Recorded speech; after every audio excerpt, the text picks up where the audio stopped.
Hello class, चलिए आज हम लोग not marble nor the guided monument, ये शेक्सपियर द्वारा लिखी कविता, उसकी चर्चा करते हैं। ये कविता विलियम शेक्सपियर ने लिखी है और उनके लिखे 154 सॉनेट्स में से इस सॉनेट का नंबर 55वां है या 55th है। शेक्सपियर का कहना है कि संगमरमर की बनी इमारत या स्मारक हो तथा सोने के पत्थर चढ़ी हुई मूर्तियाँ भी क्यों न हो, सब समय के साथ नष्ट हो जाती हैं। कई बार राजा या राजकुमार अपनी मूर्तियाँ इसलिए बनवाते हैं और उसे स्थापित करवाते हैं ताकि लोग उन्हें हमेशा याद रखें, परंतु समय अथवा युद्ध के कारण वे सभी नष्ट हो जाते हैं। पोइट का मानना है कि इन स्मारकों की तुलना में उनकी कविता ज़्यादा टिकाऊ है और जब तक दुनिया है तब तक उसके प्रिय का नाम कविता के माध्यम से चमकता रहेगा, क्योंकि न तो इस पर समय की मार पड़ेगी और न ही विनाशकारी युद्धों की। उनकी कविता के माध्यम से उनके प्रिय व्यक्ति हमेशा के लिए अमर हो जाएगा, जब तक ये धरती है और तब तक उसका नाम रहेगा।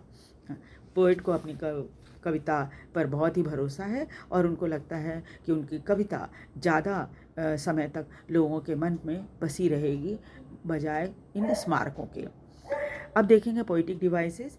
एलिटरेशन, इसमें जब सेम लेटर वाले वर्ड्स एक दूसरे के बगल में हो और उनकी संख्या एक से ज़्यादा हो तो उसे एलिटरेशन कहते हैं। जैसे और ये लेटर कंसोनेंट होना चाहिए, जैसे व्हेन वेस्टफुल वार तो WWW। शैल साइन में SS है।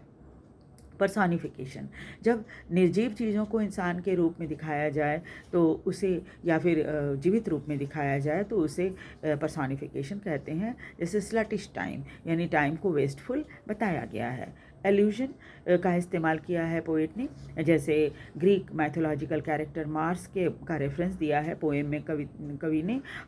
वो उन्हें डिस्ट्रक्शन का देवता माना जाता है। तो इनका कहना है कवि का कि क्यों ना मार्स भी क्यों ना आ जाए, लेकिन मेरी कविता जो है टिकी रहेगी, उसका भी कोई असर नहीं पड़ेगा मेरी कविता पर, है ना।